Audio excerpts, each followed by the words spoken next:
Hey, Hello, welcome everyone to a new MSI Insider live stream. I'm Mike and I'm here together with Lee. Welcome back. It's been a while. It's been a while, guys. Yeah. I see you already lost your timing for the microphone. Yeah. For me, it feels like a while because yeah, you guys already noticed we've been streaming less frequently. We need to update our Insider logo in the corner, like there. It says weekly live stream. Yeah. But it hasn't been weekly over the last couple of months. No. But we explained it in a couple live streams ago. We mainly live stream now if there's a certain topic that we want to discuss with you all. And today there is a cool topic to discuss with you. So go ahead. So today we'll talk about one of our latest cases. Maybe if you joined our Gamescom live stream, we've already briefly shown on our event there our MPG VELOX 300R Airflow PZ. So PZ, you know what it means, right? Project Zero. Yes, it means it supports Project Zero motherboards, meaning the back connect motherboards with connectors for example, power, but also USB, etc. SATA, all on the back of the motherboard. So very cool case, and we're going to show you all the ins and outs. But before we start, we also have a giveaway today. We will give away several Steam wallet codes throughout the stream. In order to join, please go to msi.com/2/insider, or you can also follow the direct link that our bot puts on in chat on YouTube and on Twitch. Yep. So make sure to participate. If you didn't win the first time, doesn't matter. We will have board drawings. Yep. So only have to sign up once, and you're good to go for the rest of the stream. And let's get started. Yeah. So the MPG VELOX 300R Airflow PZ. Here you see it in a nice scenario setup. But let's have a closer look at it. So the look and feel of this case is it's of course an MPG case, which also means that it follows the MPG kind of styling. So this is the same styling you will also see on our motherboards, for example. Here in the slide you see the Z890H and the Z890 Carbon, but also on our AMD boards, so for example X870E or B850. You will also see this kind of design language on the MPG models. So that means it's a perfect fit with those motherboards. But of course, you can also use it with a nice Project Zero motherboard in case you want to get rid of all those cables behind a tempered glass side panel. And that's your cup of tea, right? Yeah, definitely. I always use closed cases, so I don't have to do that much cable management. But I think my case consists almost entirely out of tempered glass. Almost every. And you had a bad experience once with tempered glass, right? Yeah, I dropped it and it broke. The funny thing is, you couldn't even smash it. Yeah, we did a live stream where I tried to break it. It took me a lot of effort to break it. and I broke it twice without any effort. Goodness, how do you even manage that? Well, don't laugh. But please tell me it was not an MSI case. No, it was a Corsair case. Good. Hey, don't mention. It was a different brand. But once it happened when I sat on it. Okay. I haven't tried that in the stream where I purposely tried to kill the tempered glass side panel. But when I dropped it from like 2 meters, I couldn't destroy it. I really needed a safety hammer to I sat on it, and the other time when I was opening it, I dropped it to it fell on the floor and then it completely shattered. So yeah. But since then, no problems at all. Tempered glass is good. So let's see if you can keep this one in one piece. But I think you should be good. I think we're fine as well. As you can see, there, you see two motherboards. This one is in the wrong color compared to that case. So we have a different color for that. Yeah. Come on, kid. Yeah. Show us. Oh, my back. No, just kidding. We're getting old. Yep. We're getting rusty. Wait, should I put it on my? Yeah, put it on your hair. Wait, let me remove my. I'm gonna put it here. Uh-oh, my kid's gonna spill. I hope it's water. No, it's chocolate milk. With coffee. With coffee? Yeah. That's a strange combination. It's Wiener Melange. Still a strange combination. Yeah, but it tastes good. Okay, well, let me go to main. So this is what it looks like, guys. Wait. So this is the white version of the case, and this is also where we do our build-in. Maybe turn a little bit. Now you only see a tempered glass window. Yeah, of course. And the front. There you go. I really got to put my back into it. Oof. And now the components are not even in there. Yep. It's not that heavy, right? But No. of course, the tempered glass always makes cases a little bit heavier because a tempered glass side panel is just a bit heavier than a regular one. But and of course, yeah. it's an ATX case. And if I see correctly, there is a GPU stand, a support stand in there, there is built in. Yeah. So that would be this. This is the GPU support. So yeah, We'll talk more about that later. break out the foam roller to reset the back. Yeah, maybe I should. Alan says chocolate milk and coffee is quite common in Australia. Yeah, maybe it is here as well. I don't know because I don't drink coffee, so I never try those kind of things. I like drink chocolate. coffee whenever I can. It's the first thing. It's the first that thing. sounds like it becomes a bit of a problem. No, it's more like Okay. I don't have it at home right now, but when I'm at the office, yeah, sure, why not? And otherwise, shake your hands or No. good. I got shaky hands now. I need my. No, just kidding. That is wide. So yeah, black case and white case, both will be You know what? available immediately as well. It depends a bit per region gonna when they put it will become flat. available. So that people can see my face. Oh wait, did I? Whew. Are you destroying our table again? It happened with the first one. Hey, you did destroy something. Oh. Hey, I Have was I touched only. your car? I was not touching. I will plug my notebook in again. I did not touch any cables. Let's see if this works. Hey, we're back. Perfect. Okay, so as mentioned before, this supports back connect motherboards, also known as Project Zero motherboards, meaning the connectors are on the back of the motherboard. Mankit, right next to you, there is one of those motherboards. Maybe let's show this up close. Yeah. We have a Project Zero here. I will show you in a detailed cam. Yeah, so these are the power connectors. The back plate. Yeah, it's reflecting the green screen. Yeah. So yeah, as you can see, That's very interesting. everything here in the back. Okay, if I do it like this, then it's not that bad. But you can see that every connector here is on the back. And this also means that you cannot just use it with any case, because a regular case does not have the cutouts you need in order to fit this inside the case. That is why we have our Project Zero supported cases, so you can recognize those by the PZ edition in the naming. Mankit, maybe you can open up the case and show the inside, because then we can see the cutouts in there. Wait, I don't even need to screw this. You want me to show the back, right? No, the front. Oh, the front. Okay. Yeah, so we can see the cutouts. I haven't opened this case yet, so I think I just have to pop it up.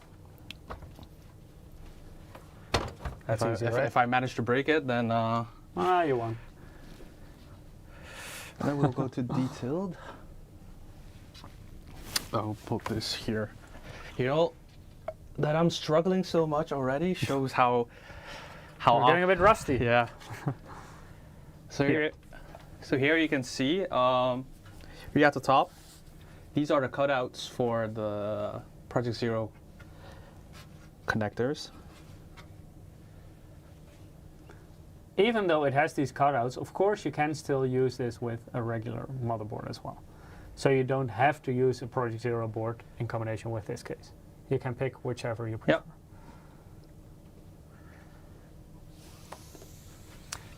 So here you see two examples of Project Zero motherboards in the ATX form factor. So that's the Pro Z890S Wi-Fi PZ and the Z790 Project Zero, and the last one is the one that Mankit just showed you on the close-up camera. As mentioned, you can use this with an ATX Project Zero or back connect motherboard, or with a regular motherboard. And for regular motherboards, you have quite a few options in terms of form factor. So you can use either an extended ATX motherboard. I saw a question about that earlier. So yes, it does support e-atx up to 305 by 278 millimeters in size. It supports regular ATX. It supports micro ATX and mini ITX. Important to keep in mind, because the back connect needs those cutouts in the motherboard tray, those are only available for ATX motherboards. So a micro ATX back connect motherboard or micro ATX Project Zero motherboard will not fit in this case. That is something important to keep in mind. So if you want to use back connect, this one is specifically made for ATX back connect motherboards. Good question from Skeets. Skeets asking, can you install 3 fans in the front? Yes, you can. Skeets also asking, how expensive are these boards? That differs per board. I know that it has become a little bit more affordable lately. I've actually looked at the Project Zero, I think B650M. Yeah, we also try to position it a little bit more on the affordable side. So, for example, we don't have any like MEG models with the back connect at this point. So they tend to be a little bit of the more affordable models, like in our Pro Series, for example. But that, of course, also has the downside. If you want to make like a very high-end build, we don't have a back connect option just yet. No. But the cool thing about this is that because it is more affordable, and also because we have several cases in the more affordable segment, you can already start with Project Zero or back connect motherboards quite easily. You don't need a huge budget in order to build something like this. In terms of clearances for other components, you can also fit a CPU cooler with a maximum height of 165 millimeters. So that's usually when you use an air cooler, you will need more clearance. For an all-in-one liquid cooler, of course, you don't need that height. But also 165 millimeters is quite a lot. So also most quite large air coolers will still fit in this case just fine. You can fit graphics cards up to a length of 400 millimeters, so that's also big graphics cards, so high-end cards will also be fine. And power supplies with a maximum length of 200 millimeters. This case offers a lot of cooling options, so you can fit up to 360 millimeter radiators. So also if you want to do like a very extensive DIY liquid cooling setup, you can fit this in this case. There is even a separate spot to mount your pump inside the case. And Makit, maybe you can show the inside again. Yeah. Because basically on the side next to the motherboard tray, you can either fit 3 fans or you can fit a radiator there, but you can also use that part. But you can also use it for a distro plate. So if you're into DIY liquid cooling, you're probably familiar with it. It's like one of those big, usually translucent plates where you can very neatly connect all the tubes to the different blocks inside your case. So that's also what you see on the preview on my slide. So if you can go back, Mankit. Yeah. There you see a distro plate installed that space. And also if you want to use multiple all-in-one liquid coolers, so for example for your CPU but also your GPU, like you see with the Supreme Liquid graphics card here, you can also fit that in this case just fine. So a lot of versatility inside this case. In terms of fans, you can fit up to 13 fans in total, so that's also a lot. Skeet says 16 centimeters, insane for CPU cooler height. The case is super wide. It is relatively wide, but compared to the more recent Project Zero cases we've had, it's actually not that wide. Because when you look at our Pano ATX case, that one has the power supply behind the motherboard tray. So that makes the case a little bit lower, but quite a bit wider. So this is more like, it is for a regular case where the PSU is underneath the motherboard tray. It is a bit on the wider side, but it's much more like a normal case in terms of dimensions. So I'm already seeing something that is very convenient in my opinion that I haven't seen yet with other cases. It's actually these holes here on the side. So normally when screwing in the graphics card,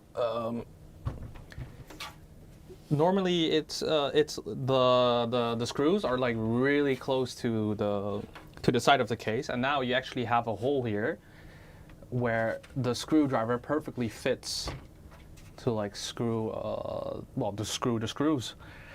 So you don't need a curved screwdriver in order to properly reach this. Because I know that I've had difficulty with some other cases where it's really hard to get like the screwdriver like exactly on top of it.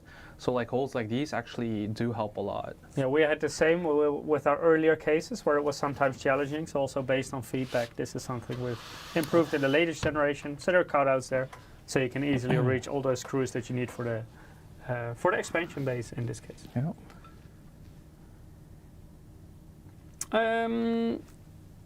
Let's have a look at the airflow in this case, because as mentioned, it can fit up to 13 fans, which is a lot.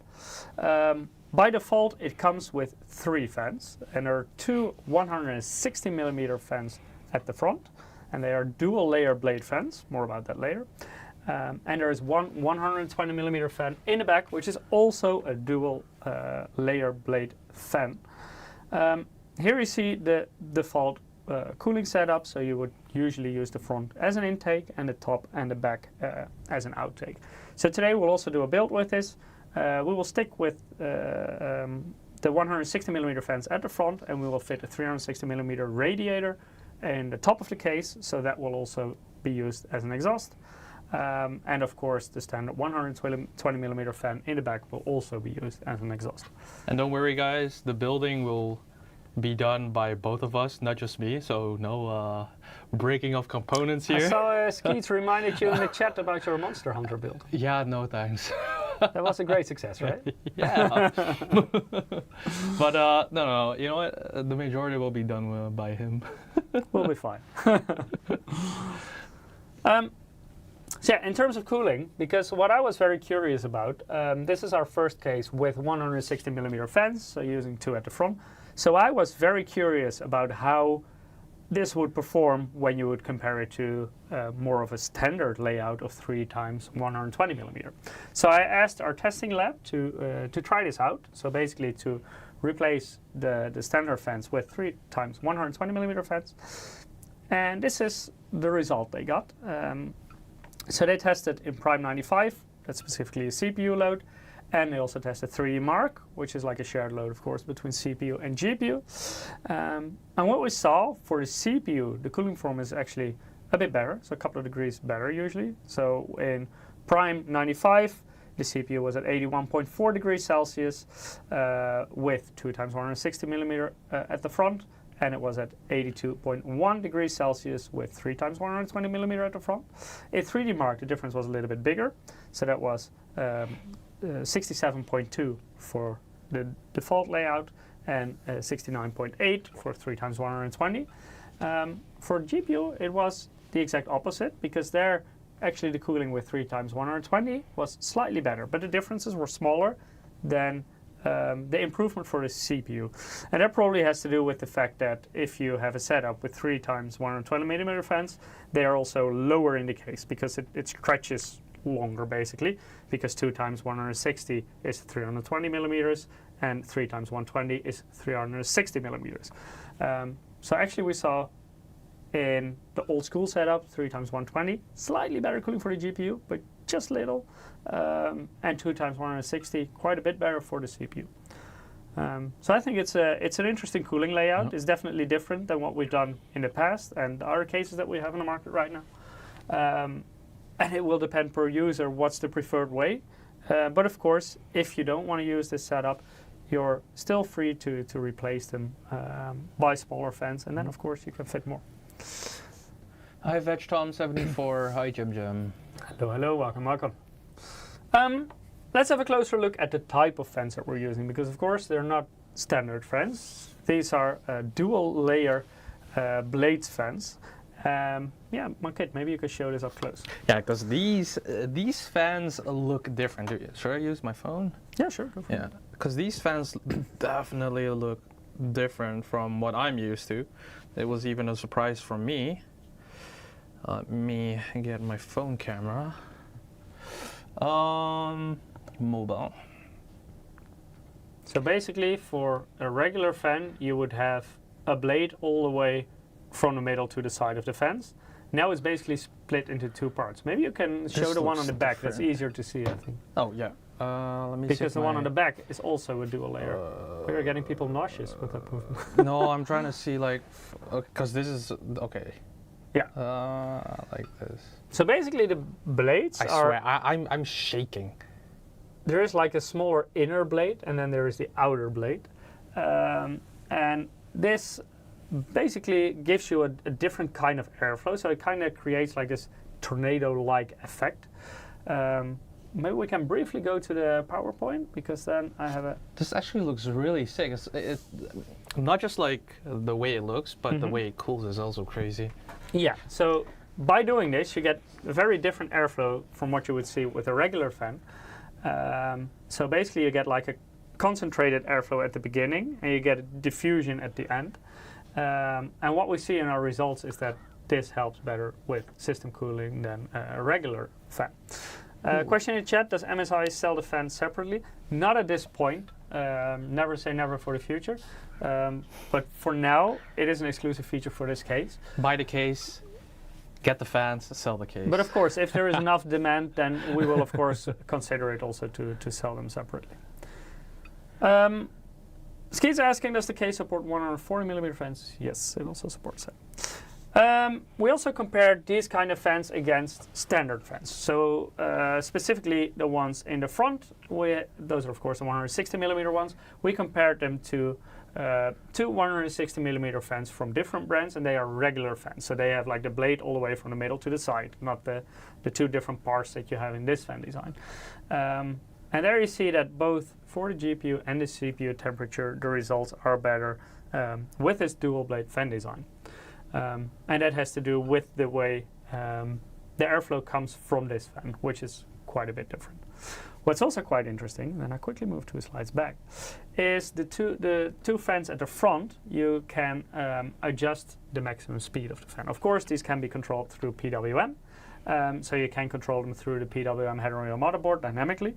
But you can basically set an RPM limit for this fan. So by default, it is on the high mode. So maybe Mankit, you can show it on the fan itself.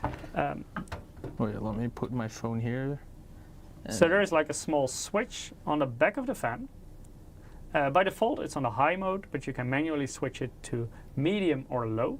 Right, like this. The high mode, then it will spin up to 1600 RPM. That doesn't mean it will always do that, because of course it can be PWM controlled. On the medium mode, it will spin up to 1300 RPM, and on the low mode, it will spin up to 1000 RPM. Of course, the higher the fan speed, the better the cooling, but also the more noise you will get. So, for example, if you run a mid-range system and you don't need an excessive amount of cooling and you prefer to have a quieter system, you could, for example, set it to low. If you need a lot of cooling with maybe a 5090 and a Ryzen 9 or a Core Ultra 9, then you could set it to the higher modes. So it all depends on what kind of build you want to make in this, and also what you basically prefer. Do you want to have very low temperatures, or do you want to have very low noise levels? Or a balance of the two, of course, with the medium setting. So that's the dual layer blade fan design.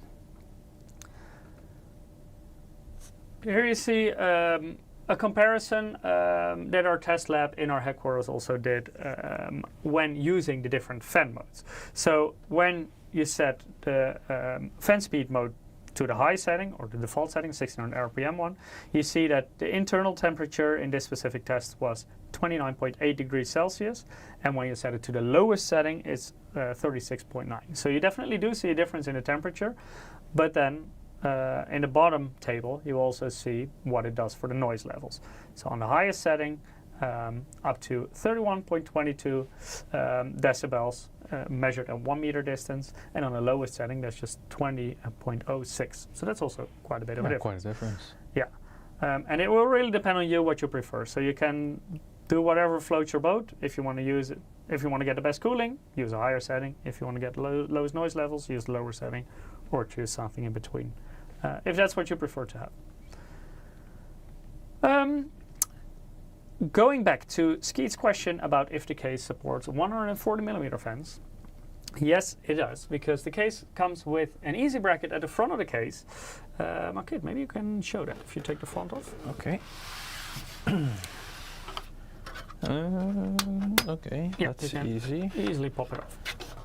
Yeah, but knowing me, I'll break it. No, we'll be fine. I'll put this to this side. And then you see a dust filter. And you can also take that one off. Okay. Oh, magnetic. Yeah, it's magnetic. It's very easy. Nice. Just with you guys, this is my first time seeing the case. And then maybe put the front towards the camera. see, and then I'll turn on the detailed kit. Yes. So as you can see, default setup 2x160mm fans, but it is a bracket that you can completely take out, and also the white parts that you see, for example, here, you can take these out.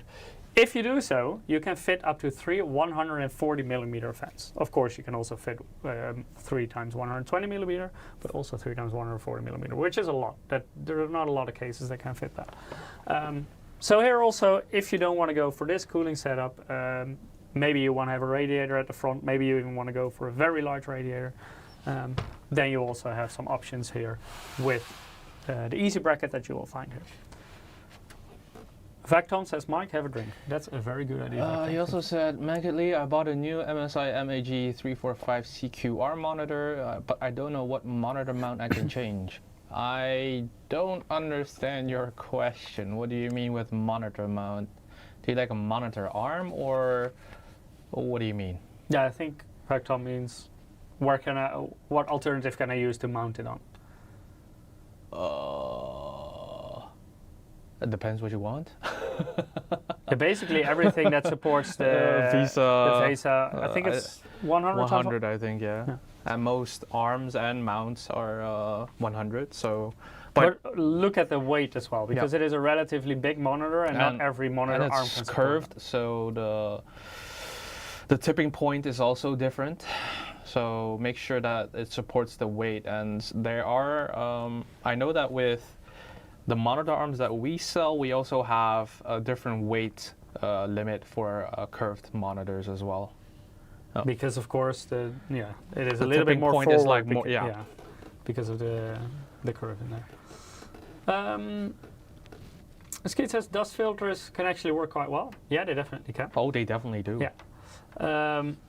Of course, it will make a slight difference with your airflow, because there is something in between. So you can always choose to take them out. But in general, I definitely recommend to use them. It also depends a bit on your environment. Like, for example, if you have a fabric floor, it will usually be a lot more dusty. So yeah, and also if you put your PC on the floor, if you put it on your desk, also makes quite a bit difference when it comes to dust. But I would definitely use the dust filters.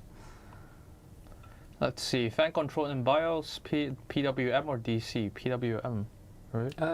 It can do both. Yeah, it can do PWM, yeah. Yeah. Does MSI recommend a preferred VESA mount model? I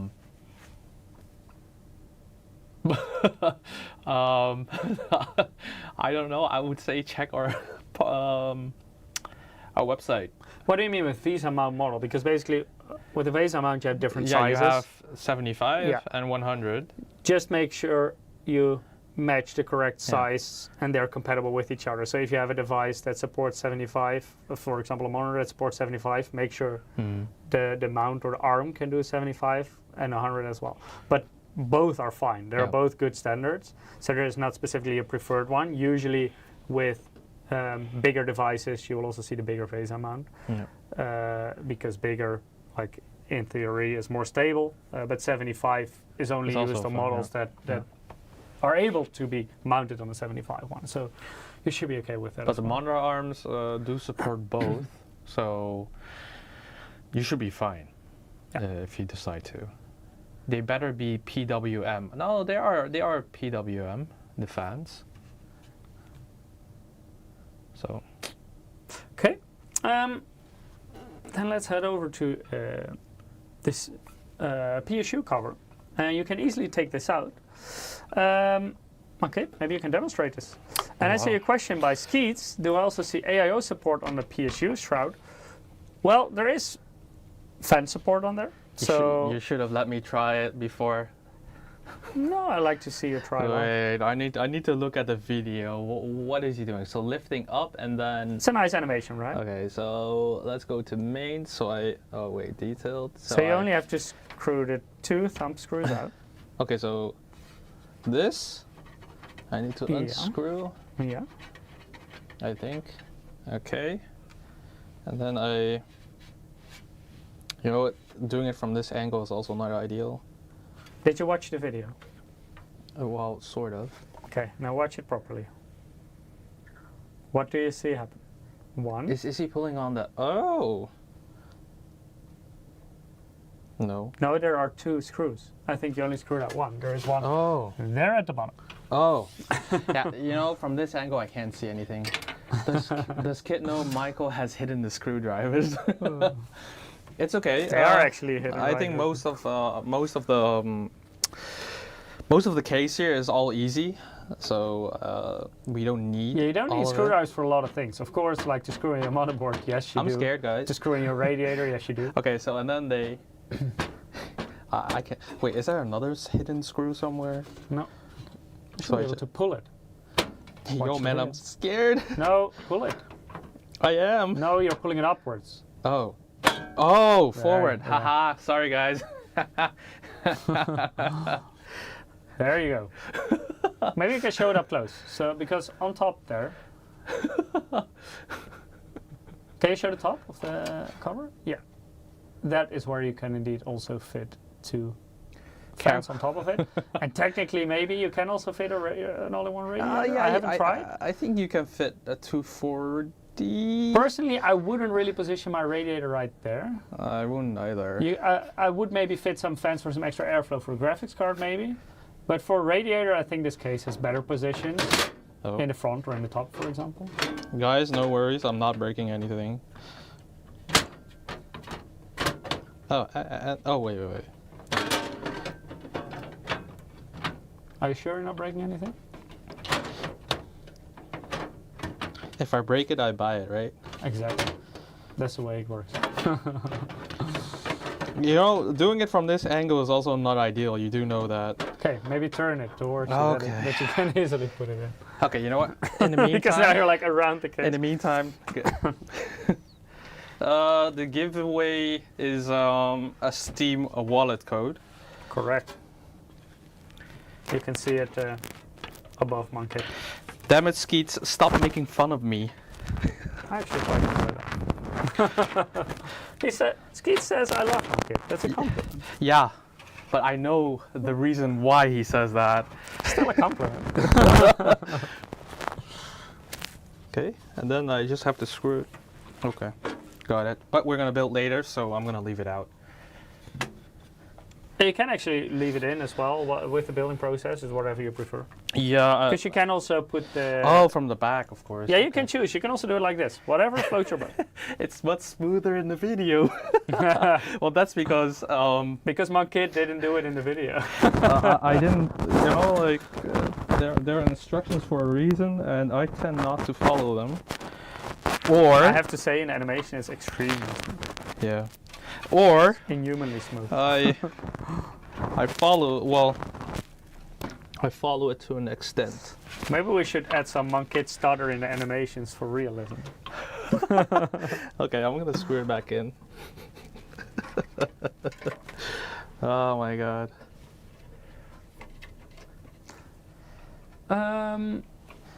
Skeet says if it's water-cooled PC, it will be great place for an extra radiator. Yeah, maybe for an additional one. But I'm not sure if you would be able to fit it at the front. Yeah, boy. Fixed. I think you should be able to. I don't think we've tested it with a radiator, so we don't advise it as being like a radiator position. But I think technically you would be able to, depending on the thickness of your graphics card. You should let But of course, if you use a water block on your graphics card, makes it a lot thinner, then I think you should be able to. Yeah. Let's see.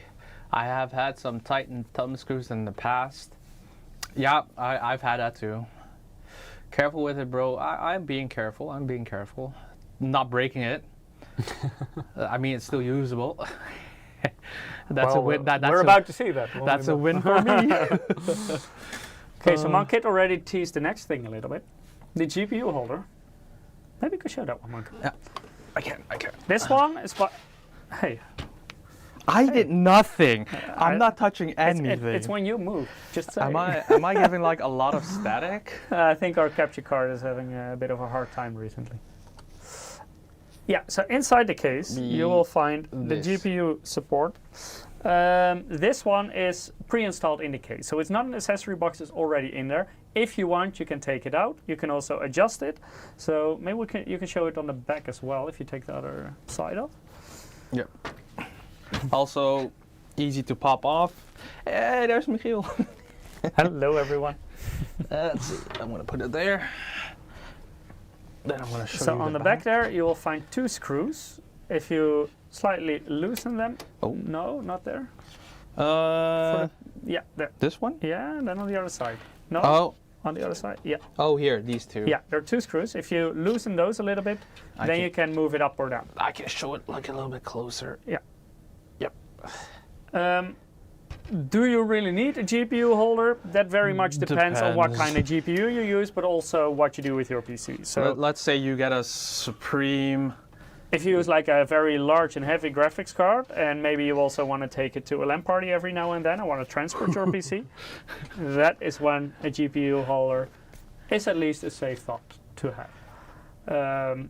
Of course, you can choose to use it without. Maybe your PC is always in the same place. Maybe you don't use a huge graphics card. Then, of course, you can just remove it if you want to. But at least by default, it is installed inside the case. Let's see. Do you gentlemen drink coffee, not cola? I drink coffee, he doesn't. We both drink cola, but I drink zero, he doesn't. I try to drink more sugar-free. Yeah, but you probably taste the difference, right? Yeah, I don't like the taste of the sugar-free. I don't like the taste of the sugar one. Okay, so no, I prefer that one, but I get fat of the sugary one, so I try to use the sugar-free instead. Let's see, Alan JT. Be the average first-time builder, no directions, read, pull, and shoves the parts and hit them to make them move. Not a good recommendation. But to be fair, Alan, I would do the same. I would do the same.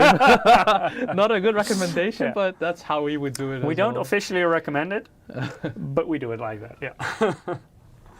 Or did you read the manual, my kid? No. No, you didn't? No. My goodness.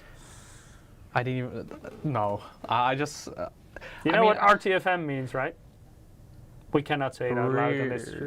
Read the something. Manual. Read the manual. Yeah. Okay, got it. Some nice little sweet innovation. Yeah, I mean, like it started with, I noticed that it started with motherboards, like with the easy DIY. Yeah. So like removal of the SSD cover with like just a button, or just like you click it. We just try to basically make the whole building process easier, quicker, smoother. And therefore easy. Easy, yeah. But yeah, but now we're applying it to cases as well, and that's really good. Also liquid coolers. Later on more about that, because we will use one that has a few of those features. But first, this case behind the motherboard tray comes with a fan speed control hub. Oh. So luckily you already took that panel off. Oh. And it's at the very top. Oh, there it is. Yeah, there it is. Okay. And this is of course the white case, and then the hub is also in white. Let's go with details. With a nice white PCB. Can we see it? Can we see? Oh wait, my chocolate milk is in the way. Yeah, maybe don't knock that one over. Yeah, if it goes over the motherboard, then we are, yeah. So at the very top of the case, behind the motherboard tray. So it would be this here. Yeah, you see a hub, you know and that one has... I was going to use my phone. I think it's... Yeah, you can show the connectors. That's a good idea. I think that's better through the detail of the mobile cam. And this hub supports both PWM. Wait, yeah, here. So that's the 4-pin fan headers, as well as addressable RGB, and that's the 3-pin 5-volt version that can also do the rainbow effects and stuff like that. That's really cool. Yeah. These are like the small things that actually help a lot. Do keep in mind though that of course it is a hub, so you will connect this to your motherboard with a PWM header. Those fans will all be controlled through that single header. So they will not be separate groups, for example. If you want to do that, if you want to control fans separately, then you still need to connect them to your motherboard separately. But if you want to control them as a group, so for example, if you want to use like multiple fans at the front, you can just connect them to the hub and control them all. Man, why didn't this exist in the past? I mean, this makes like controlling fans and everything so much easier, and I don't have to do any cable management. There's they already did it. There's always room for improvement, right? Yeah. But if they did, this would have saved me a lot of time. Is the writing on a fan hub PCB upside down? well, depend. Yeah, I guess, because you can read it from this way. The ARGB is in the other direction. Yeah. Oh. Huh. It's actually interesting. I haven't even paid attention. No, I didn't even pay attention to that either. But it's indeed in different orientations. What's the SATA power connector for? That's also for that hub. Yep.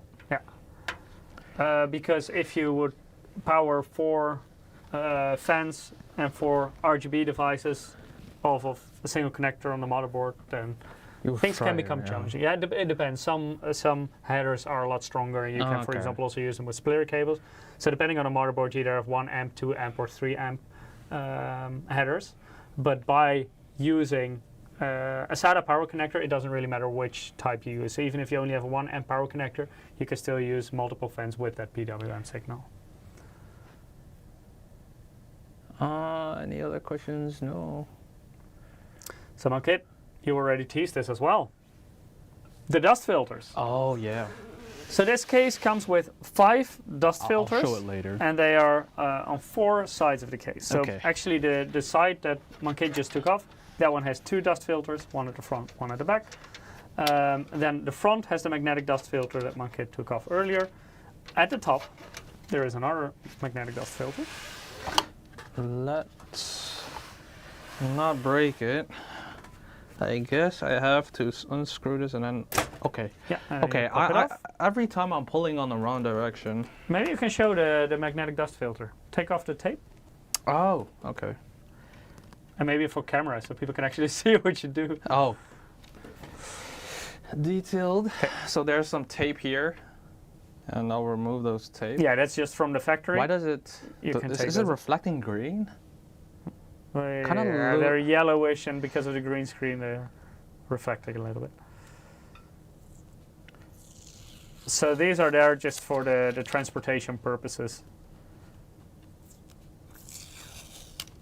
And you can take them off, and then... Oh yeah, everything is on reverse.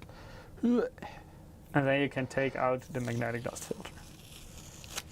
Okay, let's not drop it in my chocolate milk. Some extra flavor. Yeah, and this is fully magnetic because even if I do it like this, it's still sticking. Okay, it's not. But now you need to fully stick it on. Well, yeah, I mean, so fully magnetic. Yeah, but if you properly stick it on, then now then everything is fine. But I was putting it half, so I was only using why would you even test that? Who put it on half? Who would put it on half? I don't know. You always need to put it on. That should be dust-free for months. If you vacuum the filter, then yeah, dust-free for months. We talked about that earlier with some people from our IT department. When to vacuum your PC, and your answer was? I do it weekly. He does it weekly. I do it when I get a blue screen. Yeah, and the other person did it monthly.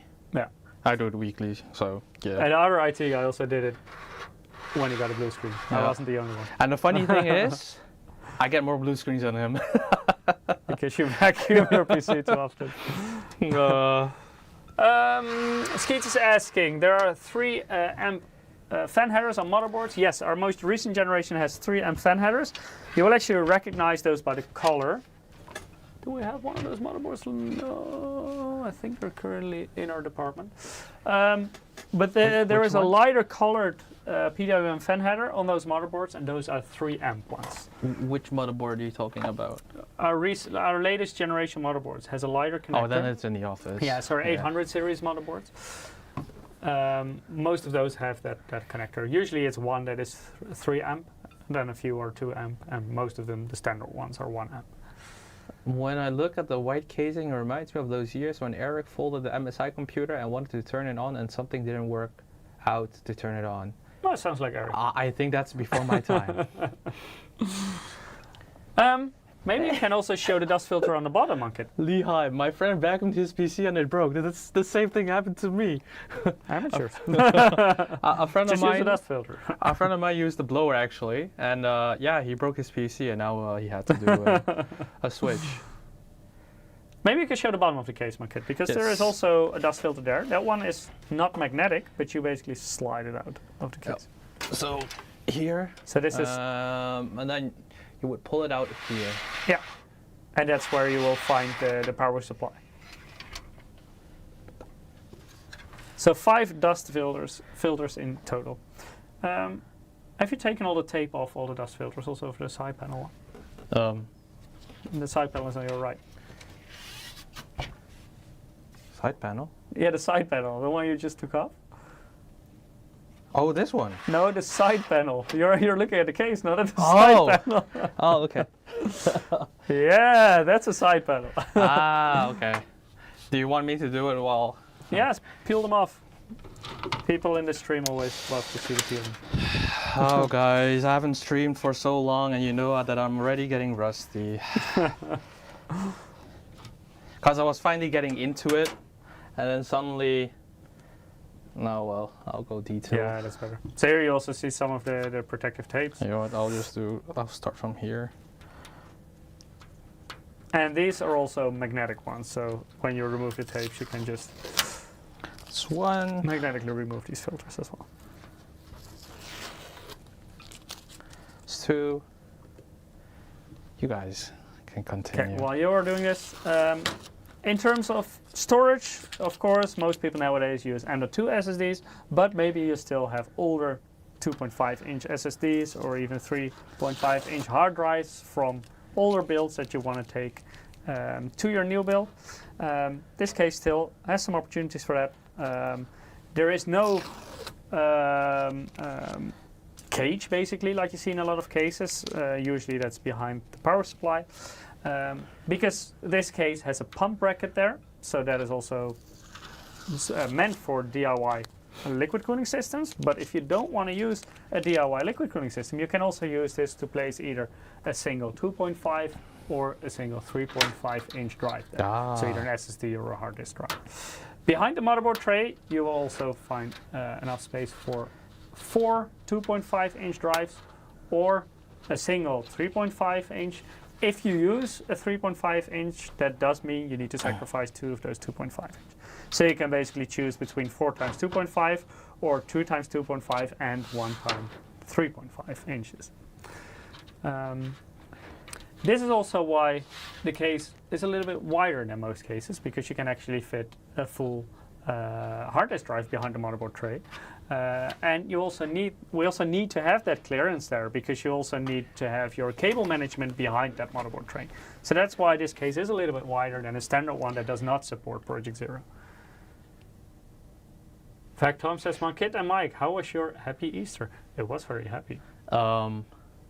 I didn't see the Easter bunny. I went to visit a graveyard. Oh, that's not a very happy Easter. No, it's just my girlfriend goes to pay her respects every twice a year. Ah, yeah.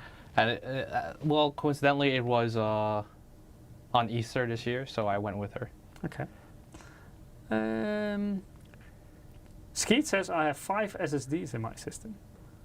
That's a lot. Whoa. I don't even have, well, M2 or just regular SSDs? Or a combination, maybe. M2 are regular SSDs. Yeah, I mean like SATA SSDs or M2 SSDs, because I don't use SATA anymore. Me neither. Oh. But I can imagine that maybe some people bought a bigger 2.5-inch back in the day and they still want to use it. Yeah. Then of course you still can. Yeah, because I think most of my SATA SSDs are 256 gigs, so not a lot. Yeah, I also threw mine out. I think the biggest one I had was 512 gigabytes. 5 M2 and 6 SATA. Whoa. That's either a lot of storage or you have very small SSDs. But I think it should be a lot of storage with so many drives. That's a lot. Marshall Banana also says I have 5 SATA devices in my. Still quite a lot. 4 I don't have terabytes? any SATA device anymore. 4 terabytes each? Oh, you have a lot of storage. Aren't 4 terabyte SSD? I think Alan has a very fast hidden folder. Yeah. That needs transferring. It made me cry. The cost of it, yeah, I can imagine. Yeah. That many 4 terabyte SSDs I think are maybe more expensive than my whole PC. I think even now they're quite expensive. Yeah, right? 4 terabyte drives are still relatively pricey. 7 M2s. People have a lot of storage here. I also have quite a bit of storage, but I have it in a NAS device, so I don't have it all inside my PC. Also, so multiple people can access the storage. Got 1 times 2 terabyte. 2 times 8 terabyte? Those are expensive too. Yeah. I think we got some rich viewers. Skeet says 2 terabyte SATA SSDs got you. Yeah, I think also 2 terabyte M.2 nowadays is... It's quite affordable. Yeah, 2 terabyte is... 4 terabyte is a bit more expensive. 2 times 8? From Ridley 1. Lehigh says my 2 terabyte M.2 is enough for everything. Yeah, for me as well. I also use 2 terabytes. I use 6. 6, okay. But that's because I have like almost every game installed in my Steam library. I don't. I used to have that when I had a slower internet connection, so then I used to have more storage in my PC. But now I have a gigabit fiber connection for the games that I don't play that often. I will just install it. Alan JT says, I look at the price of the 8 terabyte and I shudder in horror. That's why I said we got a rich viewer. Well, not rich anymore after purchasing. After that purchase. Twice. But it is a cool storage. Then let's take a look at the I/O, and that one is located on top of the case. Yeah. Oh, that. Okay, then I think I should put this one back on. Yeah, because then you can also, I think it is written on there as well. Yep. On this case, located on the top, you will of course find your power button. You will find an LED control button. Using that LED control button, you can cycle through different presets. So that will control all of the devices that are linked to that hub behind the motherboard tray that we showed you earlier. What did I do? So all the devices that you connect to that hub will be controlled through that LED button. You can also long press that LED button and then it will completely... What did I do? Oh, I didn't push it in. It is not that hard, right? I didn't push it. Just put it on top and push it down and you will hear a click and it's in position. But I had to... There you go. So, there we go. That's the click. If you long press the LED button, then if the hub is connected to the addressable RGB header on your motherboard, the case will sync with whatever signal that header is giving. So then you can control it through MSI Mystic Light in MSI Center, for example. You can sync it up with other components like your monitor, your mouse, keyboard, graphics card, etc. And then you can sync everything up with each other. In terms of USB ports, you will find 3 on the top. So 2 Type A, and those are 5 gigabit per second ports, and 1 Type C that supports up to 20 gigabit per second. Of course, in order to use that 20 gigabit per second, you also need to have a front USB Type C header or your motherboard that can support it. Nowadays, more and more motherboards can do this, but especially the somewhat older motherboards, sometimes the Type C was up to 10 gigabit per second, or even the very early ones were up to 5 gigabit per second on the Type C. But the case itself supports up to 20 gigabit per second.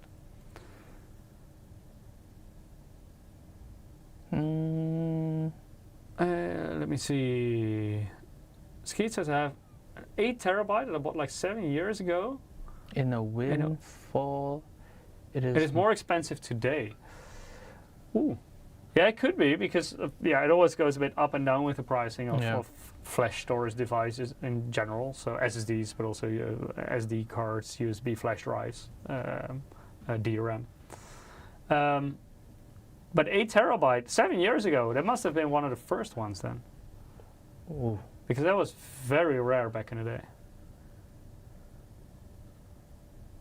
Sharesh says, long press, your power supply will blow?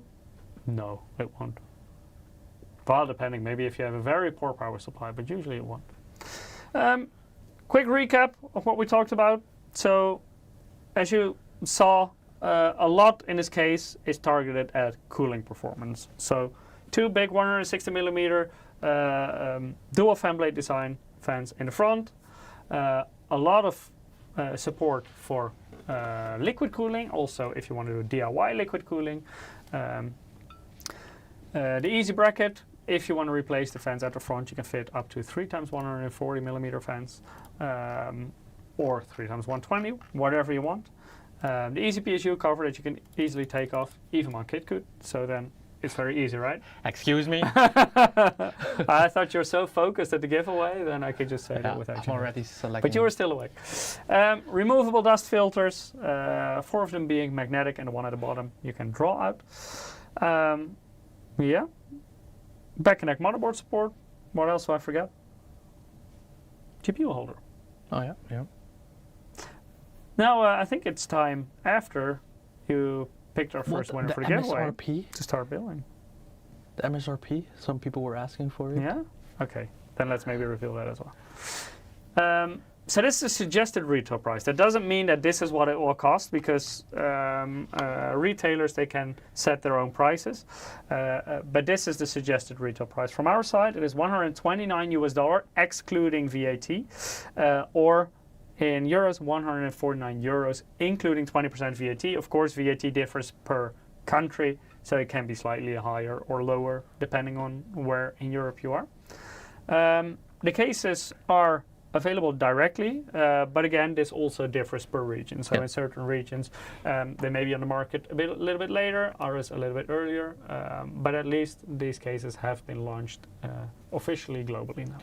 Good question from Mike's Unboxing, Reviews and How-To. Front fence, PWM, and manual switch, or manual only? Both, right? Yeah, so basically it is like a limit that you set. So they are PWM fans, and it doesn't matter. It's still, if you use the switch, it remains a PWM fan, but the maximum RPM is lower if you set it, for example, to the low setting. If you set it to the low setting, the maximum RPM, wall controlled PWM, is 1000 RPM. With the medium setting, it's 1300 RPM, and in the high setting, it's 1600 RPM. But no matter the setting you use, it's still a PWM fan. Okay. Yeah, clear. Okay, then let's get building, Monkit. No, you go ahead. What do you mean? You're a very experienced builder. Oh, saw that in the Monster Hunter. No. If you want me to break things, move my notebook. Maybe move the case to the side. So we first prepare the motherboard. All right. And I'm first going to ditch my notebook so I have some space I'll here. give you the motherboard. Let's see. The GPU. Oh, you're already getting rid of all the space. Oh, We okay. don't need that just yet. Okay, always, at least what I do before I start building a system is prepare everything on the motherboard that you can already prepare, because that will make your life a lot easier doing it right now than when it's inside You the have case. the CPU there. Okay. I have a CPU here. I have an SSD here. I have some DDR5 memory right here. You know what? 2 sticks. Everybody has seen me build the last Cooling couple paste. times. I think it's best if you show how efficient and fast it can be in comparison with me. Compared to me. Then people will know how to do it. I think maybe in the future we can do like a dedicated stream about that. About like easy DIY versus not easy DIY. Yeah, but then you would need Eric. Eric is so let's see if I can build faster without easy DIY. And then Eric with easy yeah. DIY. That's cool, Chapman. Internal builders. Oh, while he's already preparing the motherboard, I want to do the giveaway. Yet. Okay. Because I have pulled 2 winners. Well, I've drawn 2 winners. The first winner is, wow, this is an old tech. Oh, old school. You can say it. SLI, congratulations. Congratulations, you won a Steam wallet code. So our next winner will be Crossfire or no? That would have been really epic. That would be cool. The next winner is Muktu Pavels. Sorry, what did you say? Muktu Pavels. Can you repeat that once more? No. Congratulations, you both won a Steam wallet code, so please keep an eye on your mailbox. Then we'll email the code to you in the coming days with some instructions on how to redeem it. Fool me once. Congrats. So if you haven't participated yet, make sure to still do so. Go to msi.com/2/insider or follow the direct link that our bot puts in the chat on Twitch and YouTube once every 5 minutes. Let's get building. Yep. Maybe we can switch to the other camera. Maybe people can see a little bit more. I think. Yeah, okay. Maybe they cannot see more with the word. Oh, you're going to destroy the camera. No, okay. We can do it like this. Yeah. So as mentioned before, I always basically prepare everything on the motherboard that I can already do, just to make my life easier. Starting with the CPU, there is always a protective cover on your CPU. Leave that on when you install the CPU, so you don't accidentally damage the CPU socket, because there are tiny pins in there. They can be a little bit vulnerable. So basically just open it up with the cap on there, drop in your CPU. You can only fit it in one way because there are like 2 cutouts in there. And then when it's inside the CPU socket, then of course you can take off the cover, close the socket, close the latch, and the CPU is installed. I think. By the way, the CPU that we're using today is an Intel Core i5-14600. It's not the most recent model, but this is the only ATX Project Zero motherboard that I had on hand. That's why we're going with the 14 gen. This is fine, right? Yeah, this works. Yeah. So CPU is installed. We are using a liquid cooler today. This one, to be exact. This is the Core Liquid i360. And in order to mount this on this CPU, you need the mounting bracket. So basically, this is a separate backplate. And always place that on your motherboard before you put it in your case. In certain cases, let me quickly check. Yeah, here you have a cutout, so you could technically still do it from the back of the motherboard tray, but it will make your life a lot harder than when you just do it right now. You guys have probably noticed this is a full white build. Yeah, that's your favorite, right? Yep. Well, yeah, but I went to full black. Because once I go black, you never go back? No, but it was cheaper in the end.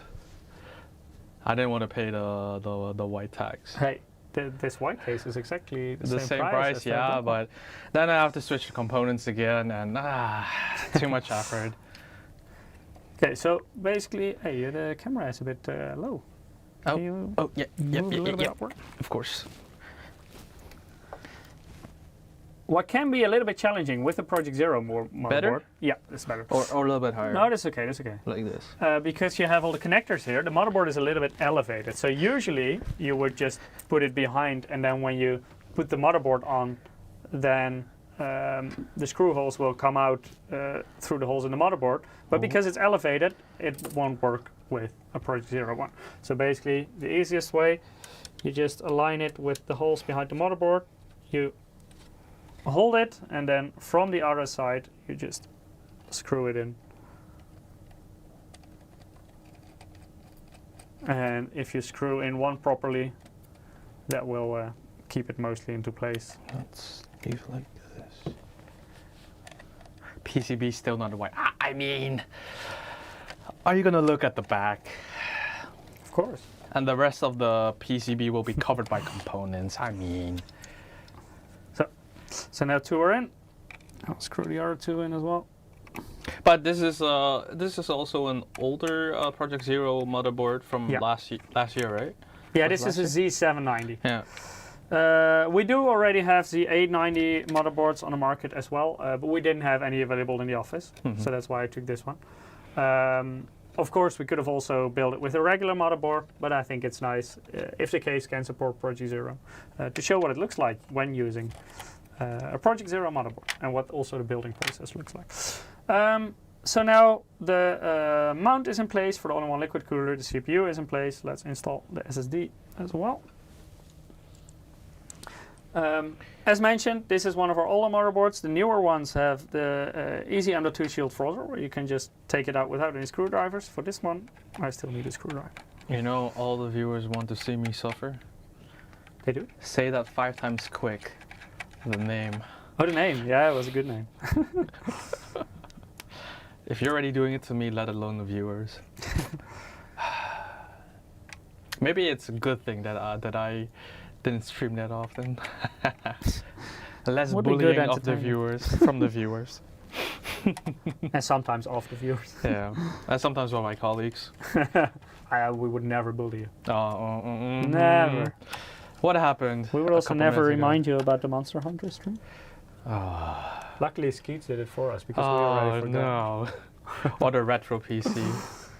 So the SSD is in there. The model that we're using today is the Spatium M480. I believe it's the 1 terabyte model.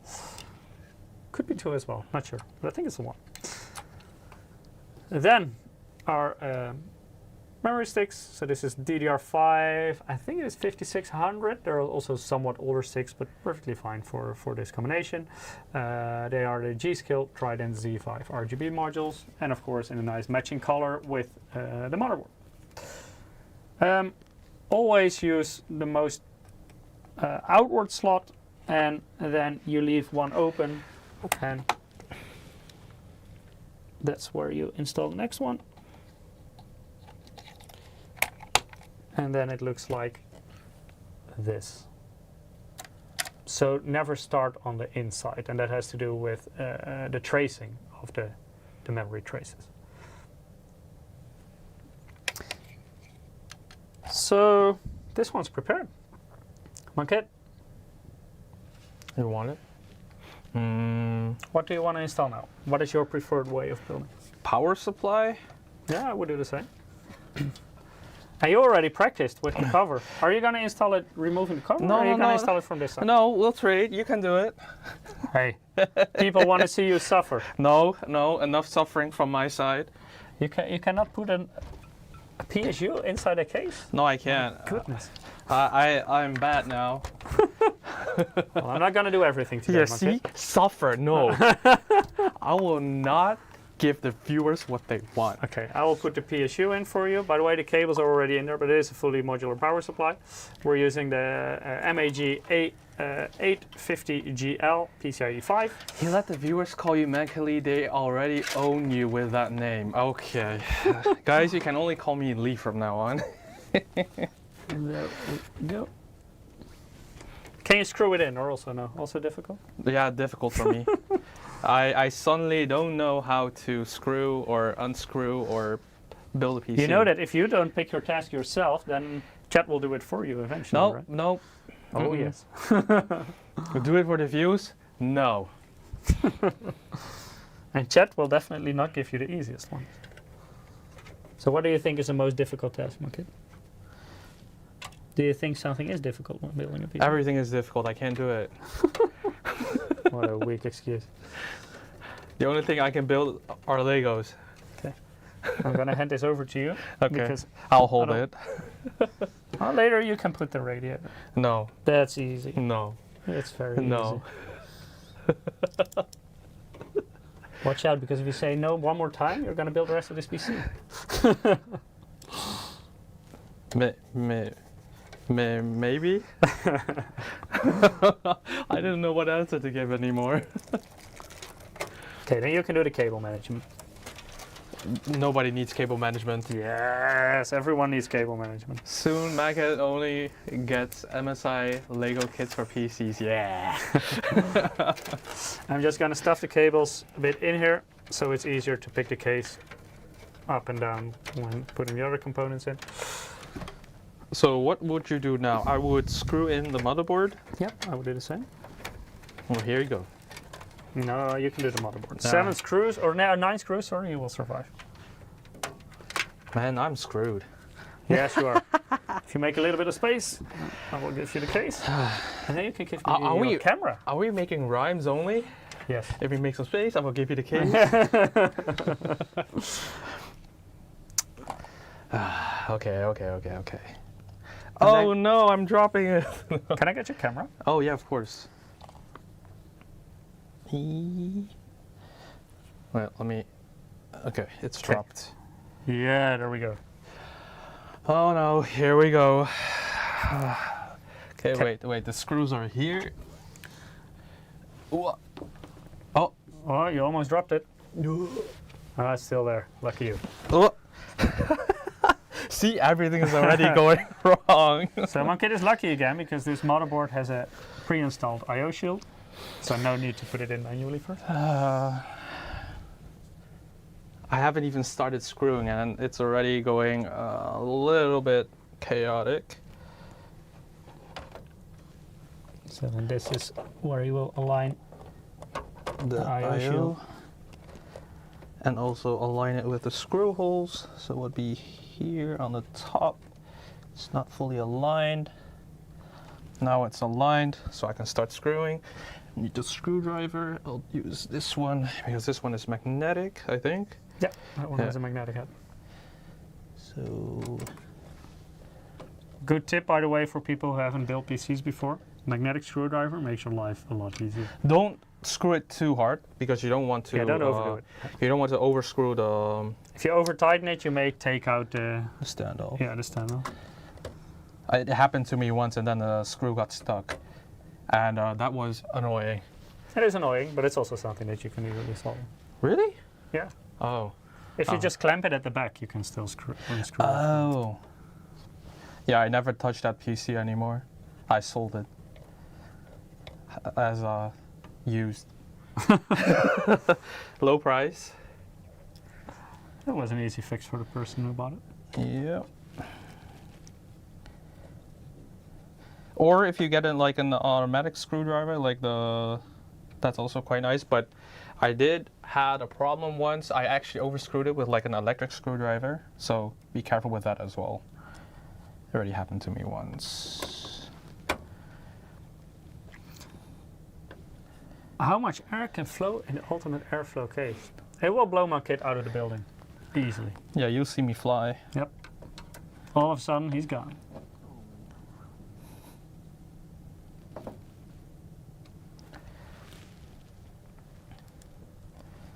So ATX motherboard, 9 screws in total. If you build mini ITX, you're lucky, you only have to do 4. Do you have a problem if you don't screw all the 9? Not necessarily a problem, but I always would recommend to screw all of them in, especially with a Project Zero motherboard, because you will push it basically away from the motherboard tray. And if you don't screw everything in, you will get a curved PCB. That's not necessarily something I would recommend. So especially in a Project Zero build, just screw all the motherboard screws in. Don't be lazy and skip a few, because you may damage things. Good advice. Yeah. Okay, I think everything is screwed in. Just small adjustment to make sure that everything is a little bit tighter, because I was doing everything like, I screwed everything for like, I think 90%, because I don't want to overscrew.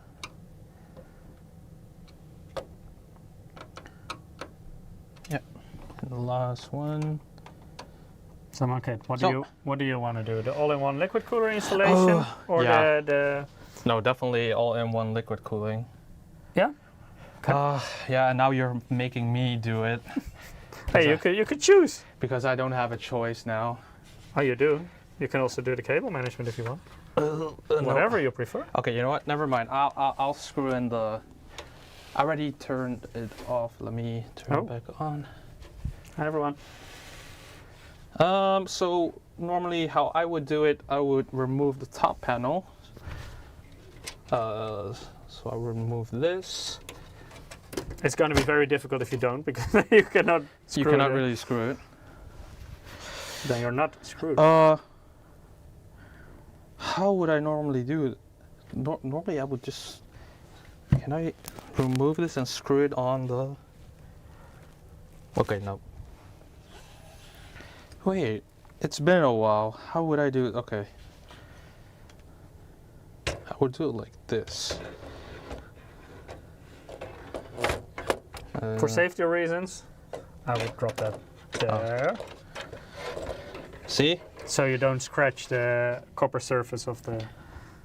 Okay, where are the screws? Oh, I have those somewhere here, next to the monitor. Well, those are 8 screws, if I am correct. What clip is in this?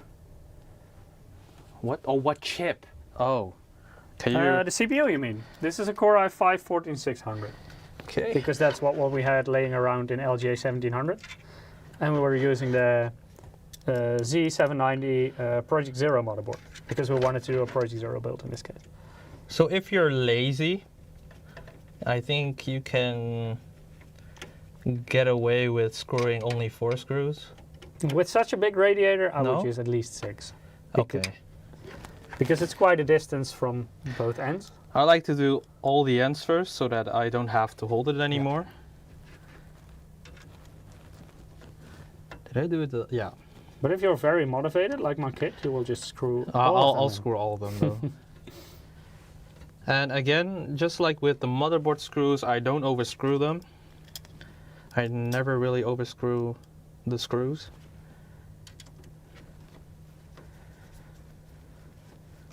Yeah, if you over tighten things, you may damage it. Yeah, and you also might damage the coating of the top part. I noticed that later with my own PC.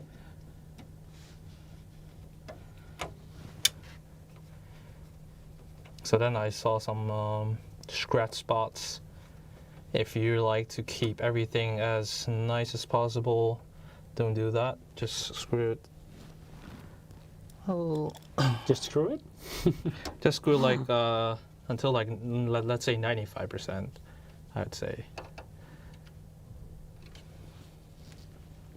Wait, do I have too many screws? You can put all of them in if you want. I think we... Plenty of space, because basically you have 4 for each fan position. Yeah. Do we have more? No. No, this is it. Eh. So this is the MAG Core Liquid i360. So as you can see, 360mm radiators, meaning it's 3 times 120. And I stands for the infinity mirror. Yep. That you will see on the wire block later on. It has a nice cover here, and that basically hides all the cables of the fans. So it looks a bit more neat from the front. Okay. So now the cooler. Well, first I need to put some thermal paste. Thermal paste. Well, I tend to over paste it. Don't, because I have to clean it later. Oh, yeah, because I remember doing it a little bit. Because I remember doing it before, and then you said, "Dude, look what you did," and I'm like, "Okay." You made a mess? Enough? Yeah, that's enough. Plenty. Oh. I would use less. Oh no. It's already on the CPU. Like you're just adding and adding and adding. I can't help it. Not good at okay, you know what? I'm not gonna finish that sentence. Explosive Cat says more. No, please no. No, he will suffer. I'm not the one that will suffer. Oh, now you will. This is too much. I'm not going to clean this anymore. Oh no. The cool thing about this liquid cooler is also that it has a uni bracket, so you don't have to change the bracket on the CPU block if you're using either Intel or AMD, because the bracket is suitable for both of them. Okay, then I will use the thumb screws, or the do you call them thumb screws or thumb nuts? I think nuts, right? No, these are basically, because they're so I would just tighten them with your hands at first. But later on use a screwdriver to properly tighten them, because you need some mounting pressure in order to get proper cooling performance. And I like to do it diagonally. Always do it diagonally. Oh, okay. Because otherwise your thermal paste will also not evenly spread. You will all push it to one side and then push it out.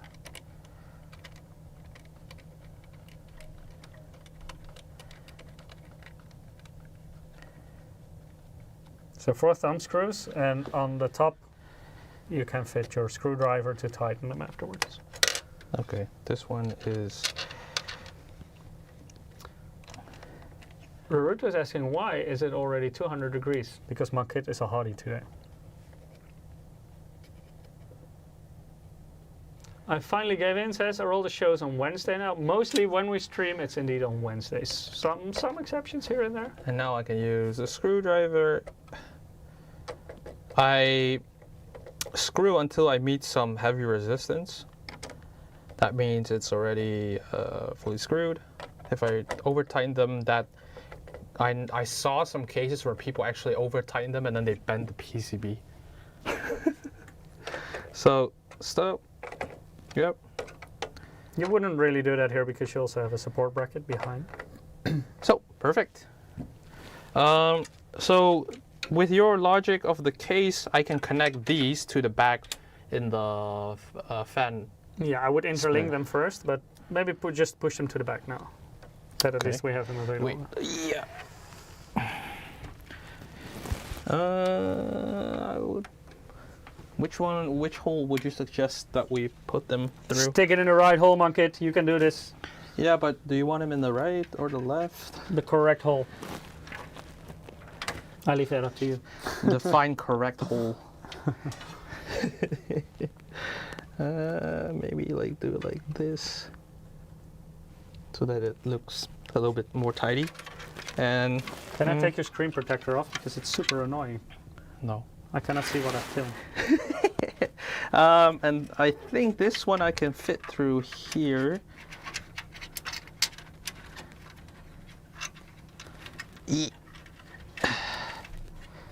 That is a very difficult hole to use.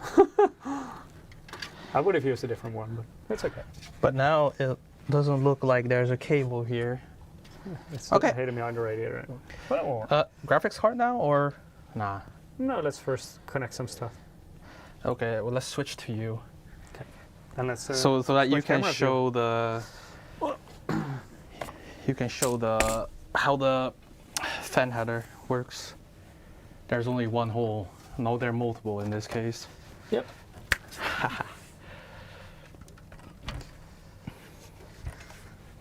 Don't over tighten, chat could break the CPU pins. I don't think that's possible. No, you won't break any CPU pins. Unless like you really...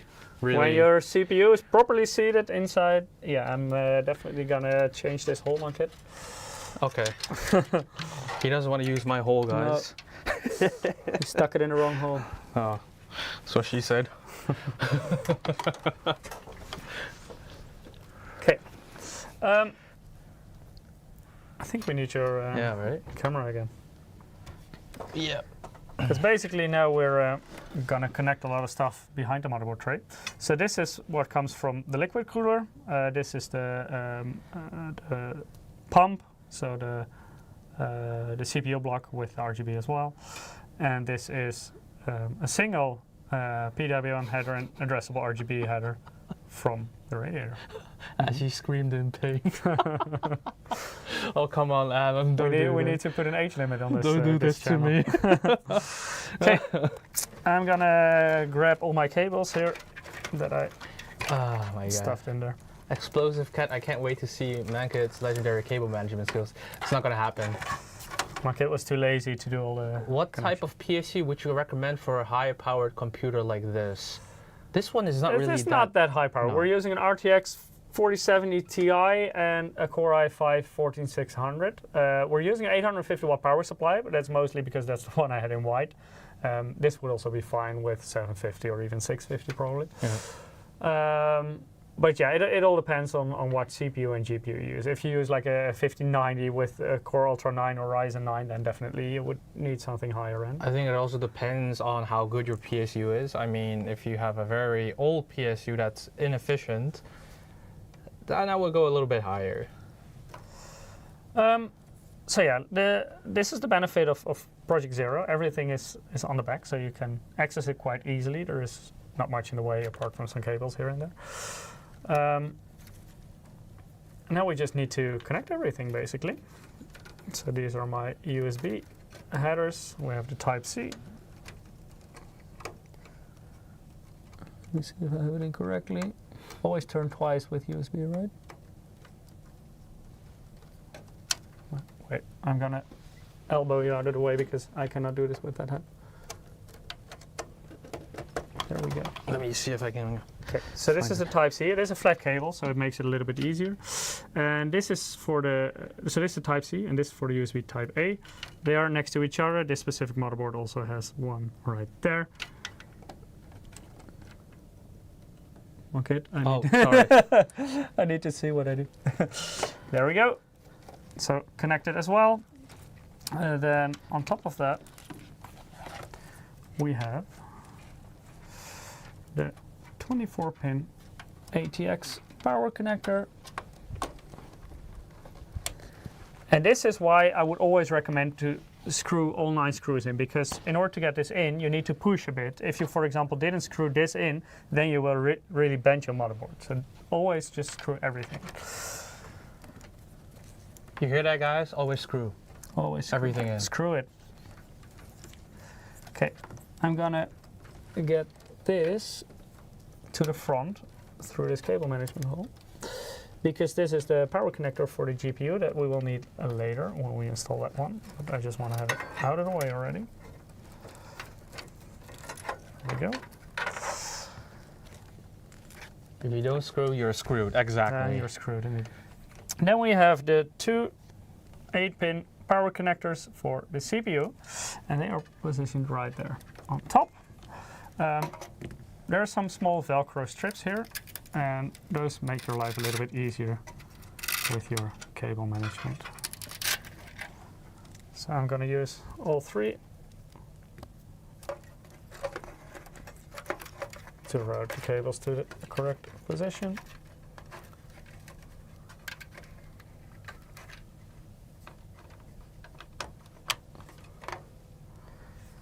And the second one as well.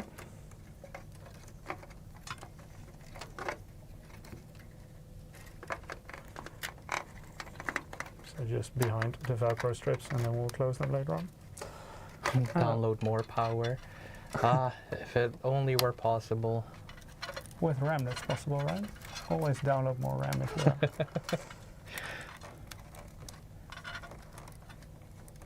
There we go.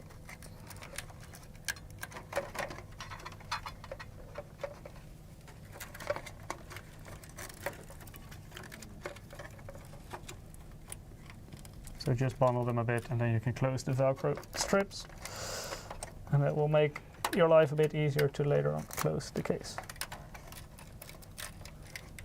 There we go, and the one on the top. Okay. SATA power connectors, these are way too many. I actually only need one for the fan hub. So these I will just toss in there. I need to leave them somewhere.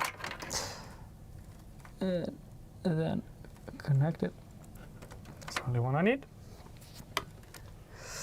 I have a PWM connector here, and this is the one for the fan hub.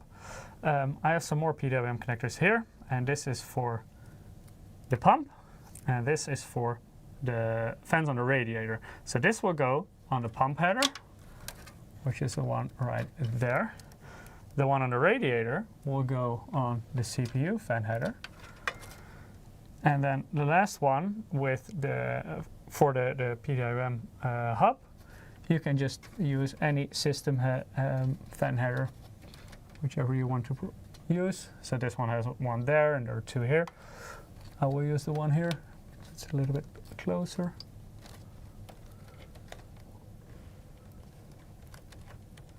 So as mentioned before, it doesn't really matter how strong the system fan header is, or how many amps it can provide, because it has a separate power connector. Let's see, Apex Assassin is asking, would you recommend 64 gigs of RAM, or should I stick with my 32? Depends on what you want to do. It depends how much you're already using. Yeah. So. Okay, so those were the PWM headers. Now I have some RGB left. This comes from the CPU block, and as you can see, it has two connectors. So I'm just going to use this to link to the addressable RGB connector of the fans on the radiator. I will use the cable management Velcro here. So I only have a single header left that I will connect to the hub. I still have one empty spot. But then, of course, the hub itself also needs to be controlled through the motherboard, so you can use it through MSI Center. So this is the one that comes from the hub, and I will connect it to the addressable RGB header on the back of the motherboard. Very tiny pins. It's always a little bit hard to find. Yes, there we go. Okay. Let me toss the cable away a little bit. There we go. So now everything is connected. I'm not going to do all the crazy cable management. Of course, if you want to do it properly, you can Velcro all the cables away. But as you can see, I have quite a bit of space here, so you will still be fine closing the case. Did I forget that? Yeah, I forgot something. Oh. And if I don't do that, then it will definitely not work. Where did you leave that cable? Because you were playing with it earlier. Which one? There it is. The F panel. Oh, the front panel. Yeah. So this is a combined connector. In the past, you had like all these separate pins, one for the power button, one for the reset button, one for the power LED, etc. Now they're in a single connector, and the header is hidden somewhere here. Yeah, there it is. It's called the JFP1, and it goes on like that because there is one empty pin. So then, everything is connected on the back. And then let's turn it around because you still have a graphics card. Yeah. Wait, I have a graphics card. You have it. Okay. Oh wait, we need to unscrew. Yep, some. we need to take the brackets out, otherwise it won't fit. Oh, then I'll go. So let me see. So that's the. So this is also where you see these cutouts come in handy. So you don't have to make strange corners. Yeah, Apex Assassin, I know that pain. What pain? I'm so glad it's one connector now. Trying to find the plus and negative and making sure it was the right way was a pain. Yep. Yeah. Yeah, it's much easier now. You just one plug and you're done.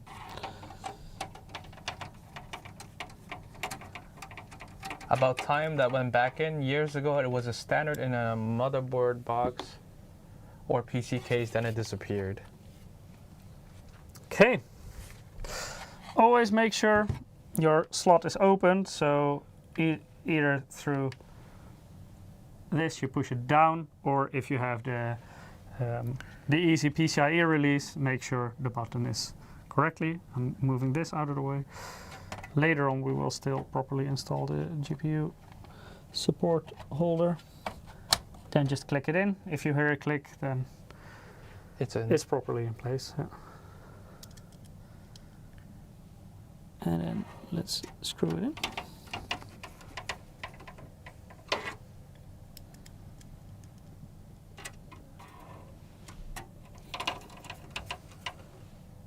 If you break the slot off, are they easy to replace? Mine broke off.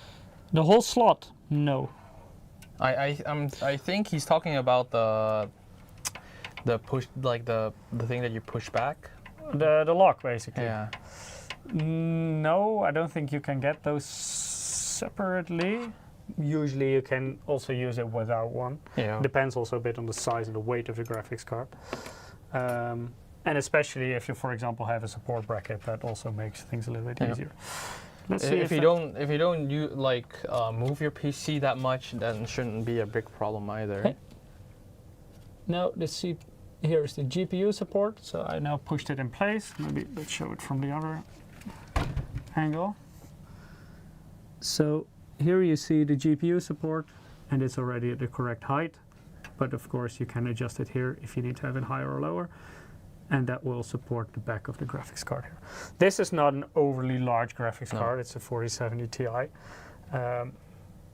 So yeah, of course you could use this without as well. But it's in there anyway, so let's use it. Then the power connector. This is always a big point of discussion for a lot of people. It is the 12+4 pin power connector, the PCIe 5 one.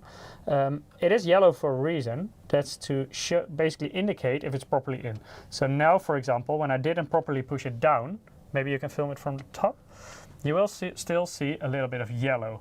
So make sure to properly push it all the way in so you don't see any yellow anymore. And then you know it's properly installed. Okay. Detail. No, main. So, okay. Then I'll give you the panels. That is not a good recommendation, Market. What? Always test it before you close the case. Oh, come on, we are professionals. We got this. What do you mean? You've been watching. Power cable. Okay, my kid likes to live on the edge. Then let's just close it up. Guys, if it doesn't work, he built it. He built it.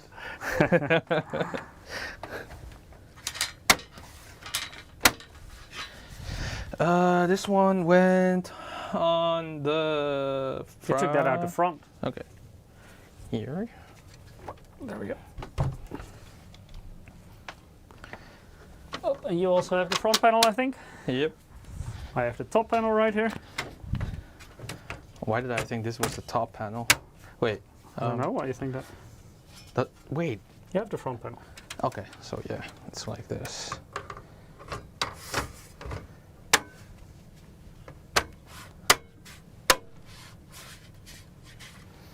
And then the tempered glass side panel. Yeah. Oh, almost knocked over my chocolate milk. Oh, very important thing. Hmm? Let me move the camera a little bit. Can you change to the close-up camera? Oh yeah. The moment of truth. The peel. Oh. Where's the peel on the other Come on, side? kid. We need some ASMR with it, so keep your microphone close. Remember when I peeled and then there's no ASMR with this one? No? No. Disappointing peel. Look. You don't hear anything. Remember when I peeled it and then it flew away? Yeah, I know that one. When you launched it. Ooh. Apex Assassin says, nice and easy clips. Yes, they are for sure. And what's also nice is it comes with a small accessory box. This one.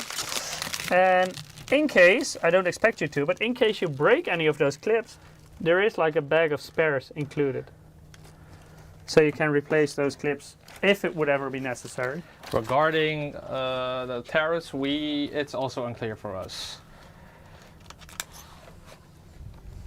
Oh my god. Whoa. Oh. Man, I can't even do a clean peel. I'm so static right now, I can feel the static. Okay. Put it on. No fingerprints. Yeah, I'm trying.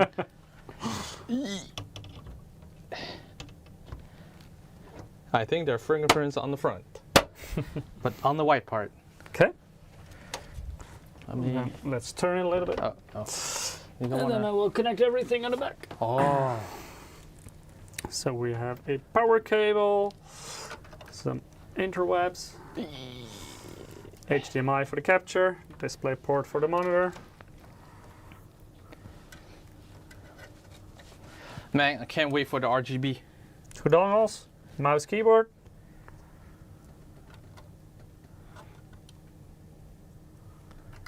Come on, kid, switch it on.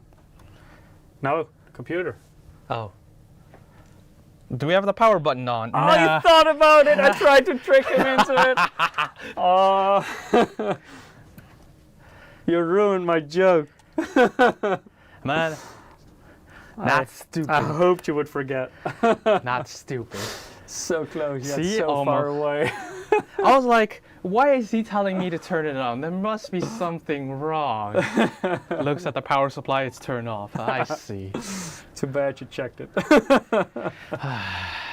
He almost fooled me, almost. But luckily, I am not stupid. Come on, kid. Time for a close-up tour with your camera. Yes. So, on top, we have the LED button, and you can control all the cool light effects.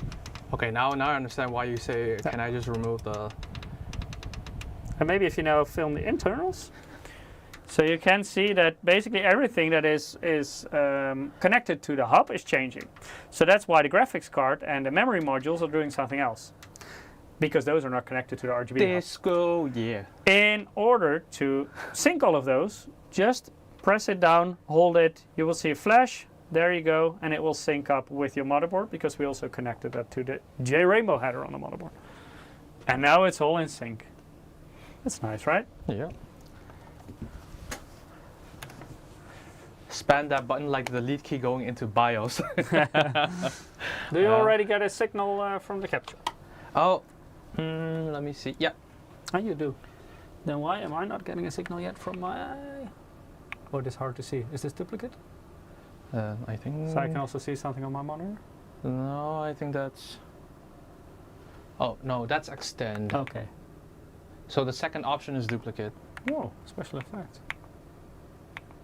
Wait. Second option. That one? Yeah, that's duplicate.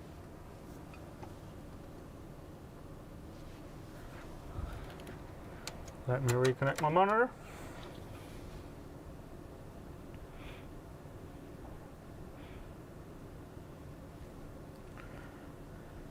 I'm still on duplicate.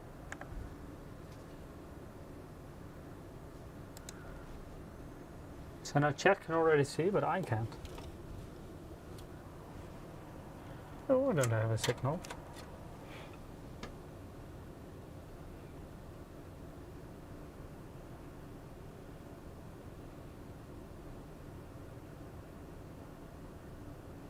Maybe it's the cable. Could be. It's the only long one we have. I can grab a shorter one.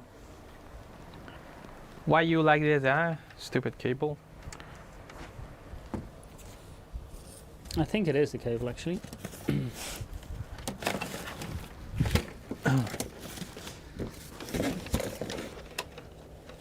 Let me see if we have a display port here.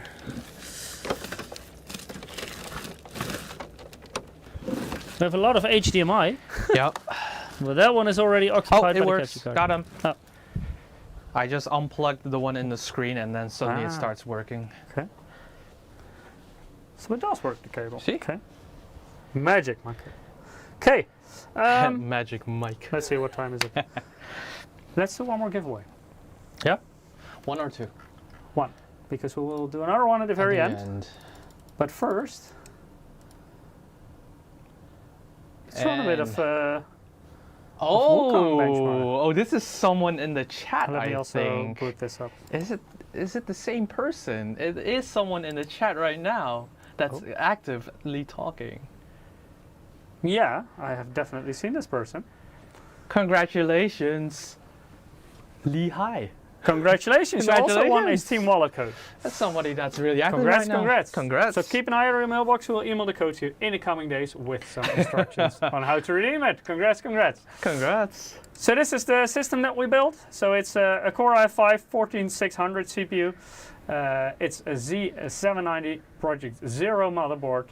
And as you can see, the CPU has integrated graphics, but that's GPU 0, but it also GPU 1, which is an RTX 4070 Ti Gaming X Trio.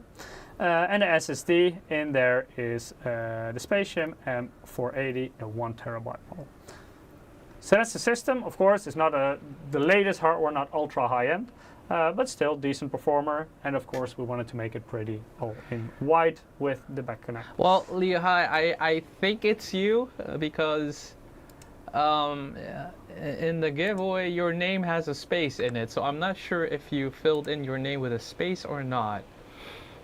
So like I don't want to give false hope. Yeah, I hope it's the correct one. I hope it's the correct one, but if you filled it out with a space, then it should be you. Oh, it's because of the pronunciation. Okay. Okay, so let's run a bit of benchmark to see if we get any blue screens by Monkit's building skills. my building, what? Yeah, to see if we get any blue screens. Hey, I didn't clean it. Lei Hei. Is this supposed to be like Chinese, Cantonese, Mandarin? So it's actually working, Monkit, the system. Maybe while it's running the benchmark, can you maybe show the internals properly? Does it look pretty? What do you think, chap? Or do you want a different color? I think it would pop more if we turn off the lights, but yeah. Alan says, did you do the BIOS setting? Only XMP. Nothing else. Well, guys, you do have to understand, you see some shadow here. That's because of the green screen. So it reflects the green of the green screen. So that's why it's like, yeah, what do you call that? It's kind of like glitching. It's like doing a pulsing effect, but I can change this. I think the fans are running at maximum speed. I hear noise. Yeah, I didn't set any fan curve yet. Yeah. So I only enabled XMP. Of course, to make your system more silent, you can set custom fan curves in the BIOS. If you go to hardware monitor, there you can set all the...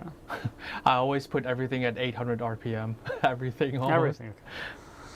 Everything. maybe I can switch to my capture. Yeah. It's running the benchmark in the background, but I pull up MSI Center. Here you can also set all the different light effects. As you can see, they're all linked with each other. So you get the motherboard. This includes the hub behind the motherboard tray because that's connected to the motherboard. Yep. Then there is the graphics card and the DRAM.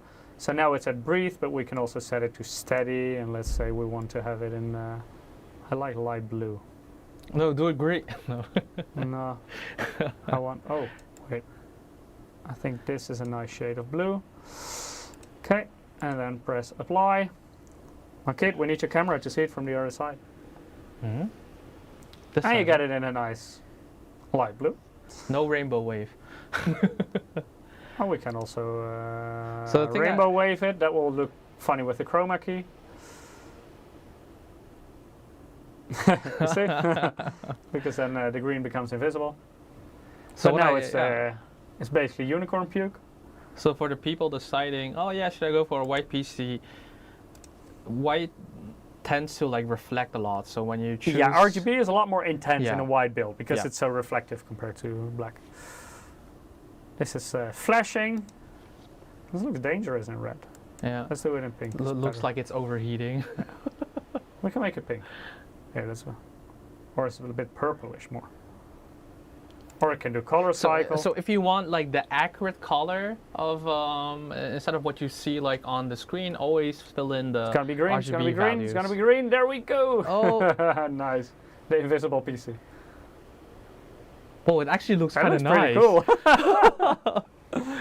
By the way, disclaimer: it doesn't look like that in real life. Yeah. Can the color link to temperature? I think that's an option as well, right? Maybe you can show my capture. Yeah. So here you can also set it to CPU temperature, and then you can define your color. So here, if it's 50 degrees, it will be green. Up to 70 degrees will be blue, and then 9 degrees it will turn red.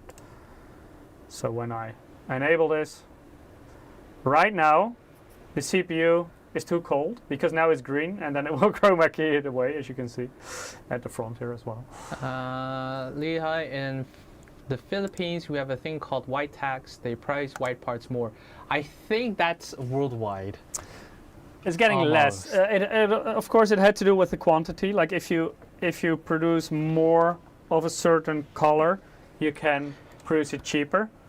Say the benchmark is done. 74 FPS, still quite decent for a tile like Wukong. If you produce things in a bigger quantity, you can make it more affordable per unit. White used to be more of a niche product, so it was produced in smaller quantities, which made it a bit more expensive compared to the black ones. Now, when white is turning a little bit more mainstream than it used to be in the past, you also see the prices creeping more towards each other. So maybe white on average is still slightly more expensive than black, I would say. I think maybe like 10%. Yeah, it also depends per region, per product. But it's not nearly as big of a white tax anymore as what you used to see. Yeah.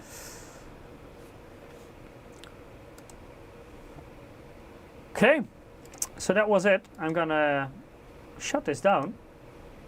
And then, Makip, it's time for our last winner. All right. Let me draw one more winner. For a Steam wallet code.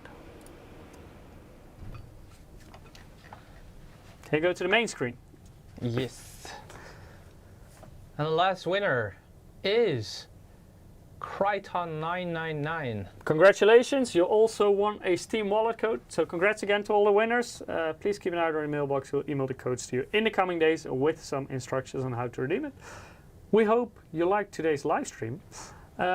Next week, there will not be a live stream, but in 2 weeks' time there will be. So that will be on the 7th of May. Oh. Or we have a next week one, right? No. Oh, yeah, you have it with your mouse. Yeah. There you go. So, on the 7th of May, that's also Wednesday in exactly 2 weeks' time. Same place, same time. So that's 4 p.m. CEST and 7 a.m.